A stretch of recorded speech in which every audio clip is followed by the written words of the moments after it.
Bienvenue sur la magie encore, je suis Flora et on se trouve ici dans une guidance pour le mois de mars pour les signes astrologiques. On se trouve ici avec le signe du Capricorne. J'ai déjà une carte qui saute et il s'agit de l'empereur qui se trouve à l'envers. L'empereur qui est un archétype qui peut représenter le Capricorne. Le Capricorne. Et donc qui parle d'un Capricorne qui se trouve en ce moment la tête à l'envers. Donc ça peut me parler de plusieurs choses. Ça peut me parler d'un Capricorne qui a perdu sa sécurité intérieure, qui a perdu sa confiance en lui, qui a perdu son sens de l'organisation, peut-être qui est en train de se dévaloriser ou qui est en train de douter des projets qu'il est en train de mener. On va continuer de brasser les cartes pour voir s'il y en a d'autres qui sautent. Donc, dans cette vidéo, je vais te présenter le processus dans lequel tu te trouves pendant ce mois de mars. Ensuite, on va aller demander des informations complémentaires avec les oracles et puis des conseils. Et on va terminer, on va aussi demander quel est le blocage principal, la ressource principale par rapport à ton blocage. Et on va terminer avec un animal totem que tu peux invoquer pour t'aider, te soutenir dans ce processus que tu es en train de vivre.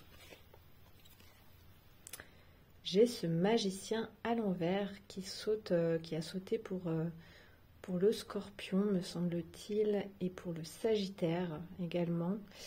Donc, qui parle d'un projet qui est en train de bientôt voir le jour. Tu vois, on a ce magicien qui représente l'enfant et qui se trouve la tête en bas. Donc, ça fait vraiment penser à un enfant qui va bientôt naître, qui est en train de chercher sa voie pour se matérialiser dans le monde. Et juste après, cet empereur qui a la tête à l'envers, c'est peut-être pour ça que cet empereur est en train de douter. C'est parce qu'on se trouve à la dernière étape avant l'accouchement. Et cette dernière étape s'appelle l'étape de la désespérance. Donc on est peut-être avec un Capricorne qui désespère juste avant de voir se concrétiser son projet. Ce moment de la désespérance, en fait, il permet de lâcher prise, il permet de capituler, de lâcher le contrôle. Et cet empereur qui a la tête à l'envers est dans une phase où il lui est demandé de lâcher le contrôle, de laisser faire le processus de la vie. Oh oh! On a maintenant ce roi de Pentacle, donc qui vient ici comme pour te dire que tout va bien aller, que ton projet est en train d'aboutir, de voir le jour, que ce que tu désires va se manifester. Et puis il ramène beaucoup de sécurité, beaucoup de confiance. Tu vois, il vient presque en opposition à cet empereur qui était la tête à l'envers tout à l'heure. Donc c'est ça, c'est vraiment, tu te trouves dans cette phase de la désespérance juste avant la mise au monde de ton projet. On va regarder maintenant le processus dans lequel tu te trouves pendant ce mois de mars. Tu as deux arcanes majeurs. Donc la force à l'endroit, le 2 de coupe à l'envers et le hiérophante à l'envers. Et on a ici un as de coupe à l'envers en dos de deck. Donc il parle d'un renouveau. En dessous, on a la tour. Un renouveau qui est en train de créer un peu un cataclysme dans ta structure. Dans la structure avec laquelle tu es habitué à fonctionner. Dessous, on a un 7 d'épée. Je te montre. un 4 d'épée à l'envers.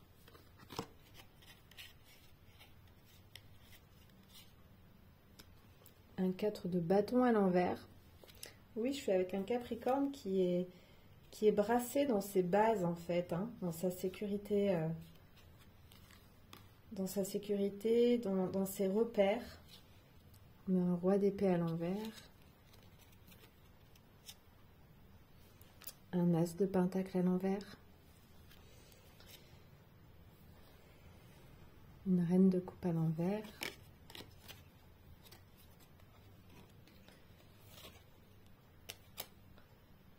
Allez, je vais m'arrêter sur cette reine de coupe à l'envers. Donc, tu es vraiment à l'aube d'un nouveau commencement. Et ce nouveau commencement, il tarde, selon toi, à venir. Il tarde à se manifester. Mais c'est parce qu'il t'est demandé ici de lâcher le contrôle, de lâcher le mental, de lâcher tes repères. Donc, on a la force qui est vraiment ici l'énergie sur laquelle t'appuyer dans ce processus qui n'est pas évident hein, à vivre. Et la force, c'est un équilibre entre tes deux polarités, féminine et masculine, entre l'action et la réceptivité, et faire confiance à la puissance qui t'habite, à la puissance de tes instincts. On va aller maintenant sur le 2 d'épée. Donc ce 2 d'épée qui est central parle d'un manque de clarté, d'un manque de vision par rapport à l'avenir, et aussi d'un tiraillement intérieur entre justement deux polarités. Et la clé du 2 d'épée, c'est vraiment d'y aller à l'intuition, d'y aller à l'aveugle, d'accepter d'avancer à l'aveugle en étant connecté à ton intuition. Et on termine avec le hiérophante à l'envers, donc qui est l'épreuve de la foi, qui demande également un engagement, une officialisation,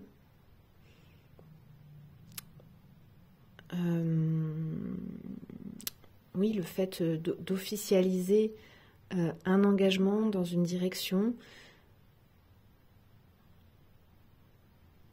On a l'idée avec le hiérophante également de la transmission. Donc, il est à l'envers, et ça, c'est peut-être l'étape, c'est la dernière étape de ton processus. Donc, au moment où tu regardes cette guidance, c'est peut-être pas tout à fait disponible. Il y a vraiment là, c'est une épreuve de foi, en fait, qui t'est demandée. De croire dans ce qui te dépasse, de croire dans une loi qui te dépasse, une protection aussi, qui est une protection au-delà de ton contrôle, au-delà de ce que tu peux contrôler, au-delà de ce que tu peux même percevoir, voir de manière tangible dans ta vie. Ok, je vais aller demander des compléments avec le Gulliver le Normand pour avoir un peu plus d'infos. Avec cet as de coupe à l'envers en dos de deck, on te parle d'ouvrir ton cœur en fait.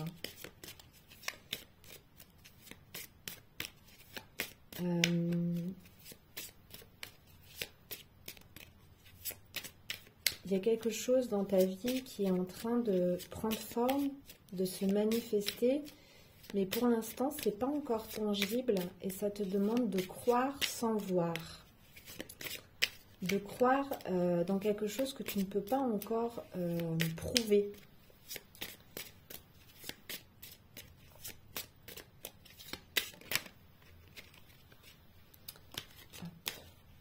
Alors, quelles sont les infos complémentaires? Alors, on a le trèfle à 4 feuilles qui t'indique vraiment la chance, crois dans la chance. Le hiérophant te demande de croire que tu es protégé, que tes projets sont protégés, que tes engagements suivent leur cours et sont pris en charge par quelque chose qui te dépasse en fait. Oh, comme avec le Sagittaire, on a ce serpent qui est central. Donc il parle de ta vitalité, de ton énergie de vie.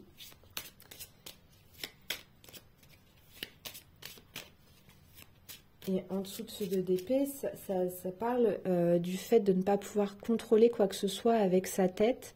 Par contre, il y a cette vitalité qui est là, qui pousse et qu'il est bon d'écouter, qu'il est bon de suivre, de préserver, de respecter. Donc, il est important là de suivre le mouvement de ton énergie. Et on a la croix sur le hiérophante, donc c'est rigolo. Ça ramène à la foi, finalement, cette croix. Ça ramène... oui, elle pourrait parler de sacrifice, elle pourrait parler de poids du passé. Donc, il y a peut-être une notion comme ça. Mais ici, sur le hiérophante, elle me parle vraiment d'avoir foi. Elle me parle vraiment de croire dans l'énergie qui t'habite et de croire que cette énergie, elle suit un ordre divin qui dépasse ta compréhension, en fait. Allez, je vais demander des infos complémentaires avec l'oracle du Tao. Tu avances dans l'obscurité.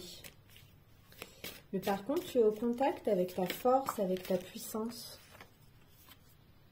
Le joyeux sur ce trèfle à 4 feuilles. Et sur ce serpent qui représente ton énergie de vie. Wow! L'accomplissement. Donc je vais te les lire. Le joyeux. Il est marqué bonheur, ravissement, interaction, bonne volonté, franche communication, persuasion amicale, expression de soi. L'accomplissement, réalisation finale, victoire crescendo, travail bien fait, perfection, performance optimale, prudence. Et je vais demander une troisième info.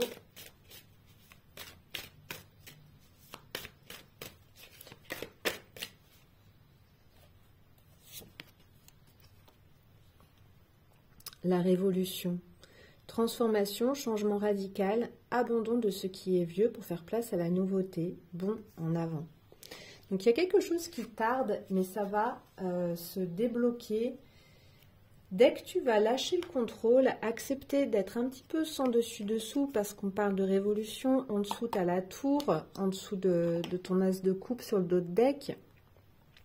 Donc tu es en train de vivre une sorte de révolution intérieure à travers vraiment un processus d'accouchement. Et là, tu es dans la dernière phase. Tu es dans la dernière phase de l'accouchement, en fait. Hein. Tu n'es même plus en gestation, là.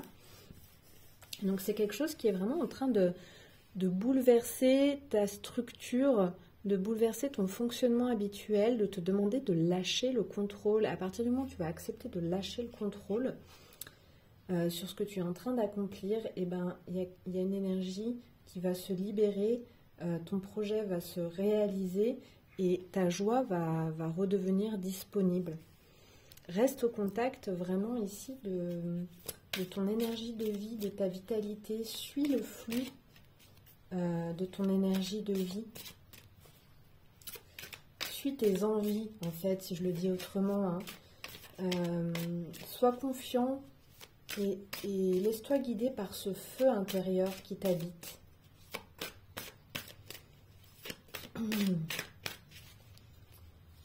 Un conseil avec l'oracle de la révélation, on a l'étoile filante. Ce hiérophante à l'envers, il peut parler de la nécessité de trouver un guide, de trouver quelqu'un qui te guide, qui t'aide à t'orienter dans le noir, à t'orienter dans ce manque de clarté, dans ce manque de vision.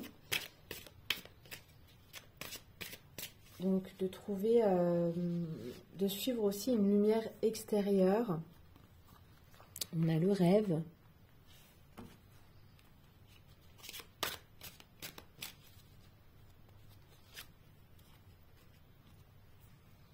Et on a l'accomplissement. Donc on l'a 2 fois l'accomplissement, hein, avec 2 oracles différents.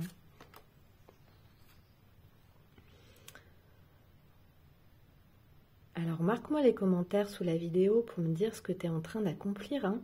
Ça éveille ma curiosité.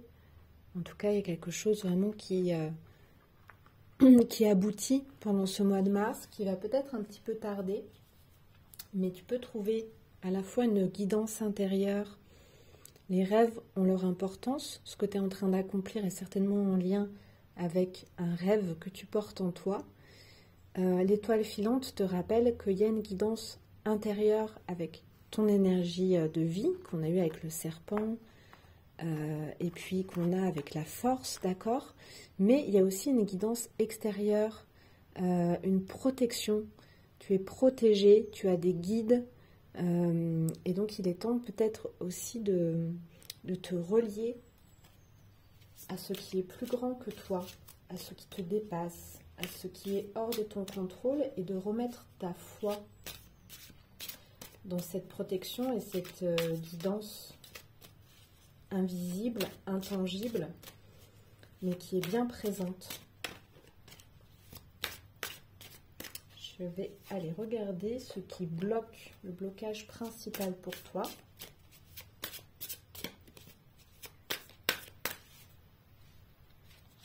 Pendant ce mois de mars, c'est le rouge corail.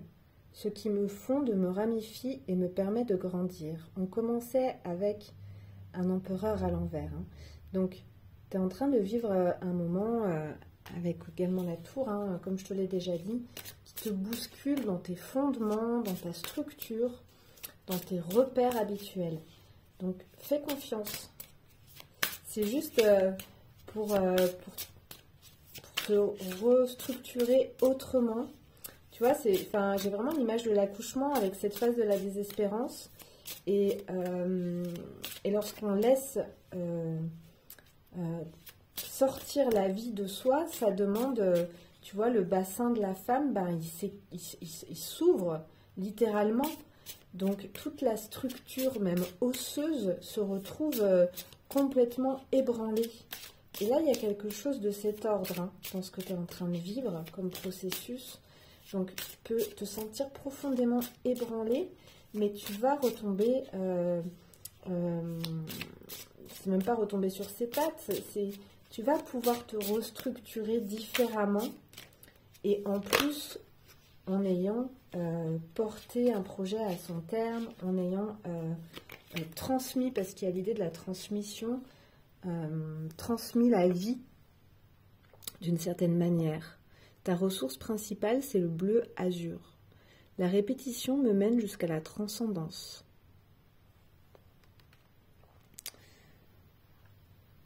Donc là où tu peux avoir l'impression que ce que tu es en train de vivre, c'est une répétition d'un effondrement que tu as vécu par le passé, et bien au moment où tu vas penser que tu t'effondres de nouveau, il va y avoir une percée, quelque chose que tu n'as pas vu venir, et en fait c'est une percée de joie, c'est une percée de lumière, c'est un projet qui va prendre forme.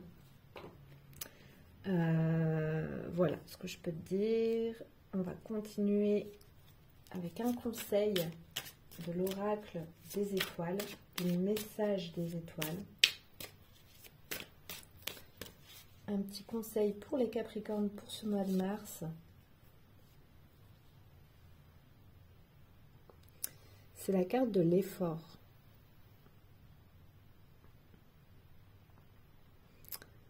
C'est joli parce que c'est la carte de l'effort et en même temps, tu vois, elle se tient à ses rubans et elle se laisse porter finalement par ses rubans.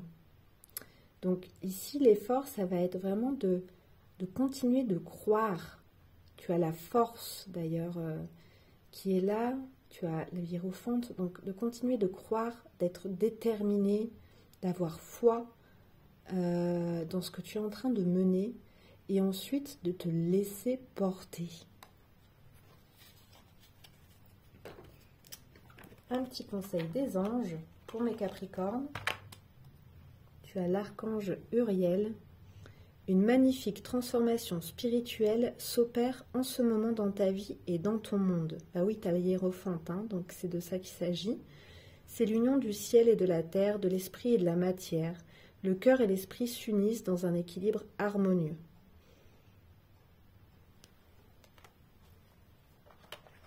D'ailleurs, on a cette force, et c'était peut-être une force très matérielle, et là, tu es en train d'ouvrir sur l'alliance avec le spirituel.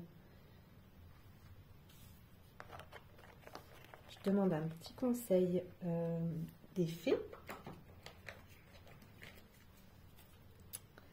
L'appel des fées.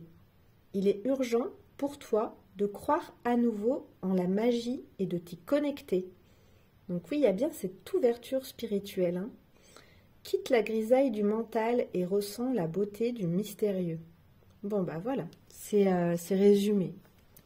Les fées ont très bien résumé le propos de cette guidance. Je termine avec un animal totem qui va t'accompagner et auquel tu peux faire appel, que tu peux invoquer pendant ce mois de mars, pendant les moments justement de désespoir.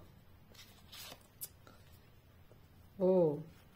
Et on retrouve ce serpent qu'on avait déjà avec le Gulliver le Normand, donc qui te parle de cette vitalité.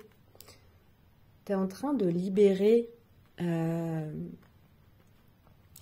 cette énergie de vie que tu portes en toi, de la libérer du mental, de la libérer du contrôle, et de la laisser rentrer en résonance avec l'invisible, avec l'énergie de vie spirituelle. J'ai affaire ici à des Capricornes qui sont en train d'abandonner le contrôle du mental pour s'ouvrir à la foi en soi et dans l'univers. Si je résume les choses, je vais te lire un petit peu ce que te raconte ce serpent. C'est un animal de transformation.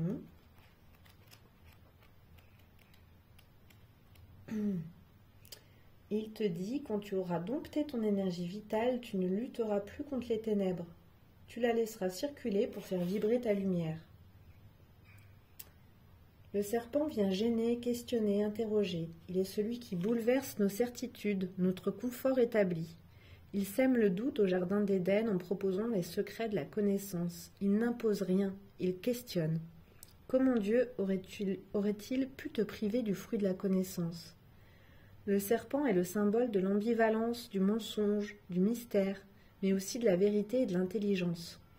Il a maîtrisé l'élixir de l'éternelle jeunesse, de l'immortalité. Chaque année, le serpent quitte sa vieille peau, il mue. Lui-même laisse ses vieux attributs pour renaître indéfiniment, il nous invite à le suivre. Les mots-clés, c'est la transformation, l'avertissement, la sagesse, les pulsions, l'énergie sexuelle, la mutation, l'immobilité, l'opportunité et le changement. Voilà mon cher Capricorne, je t'invite à me laisser un petit commentaire sous la vidéo pour me dire si cette guidance t'a parlé, te fait écho ou pas. On est dans des guidances collectives, donc ça ne peut pas parler à tout le monde. Merci de m'avoir écouté jusqu'ici. Prends grand soin de toi, je te souhaite un très joli mois de mars. À très bientôt.